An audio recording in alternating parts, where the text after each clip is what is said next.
बोगद्याचा प्रश्न खास ते पण तुझ्यासाठी बघ भावा. प्रश्न आहे 707 किलोमीटर वेगाने जाणाऱ्या 480 मीटर लांबीच्या मालगाडीत 420 मीटर लांबीचा बोगदा ओलांडण्यास किती वेळ लागेल? बोगदा ओलांडण्यास लागणारा वेळ बरोबर सूत्र आहे गाडीची लांबी अधिक बोगद्याची लांबी छेदामध्ये तासी वेगाने गुणिले 11/5. आता गाडीची लांबी किती रे बाबा? हे 480 अधिक आणि बोगद्याची लांबी किती? 420.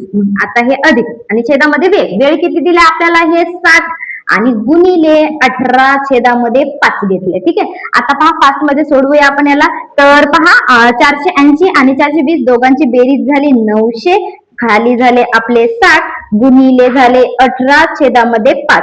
आता पहा 0 0 गेला 42 आणि नंतर इथे काय होईल पहा. तर 92 असा भाग जाईल. आता इथे आपण परत भाग देऊया पहा.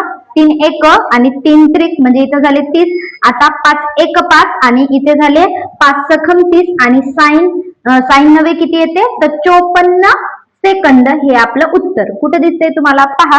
तर ऑप्शन नंबर 4 हे तुमचं आन्सर.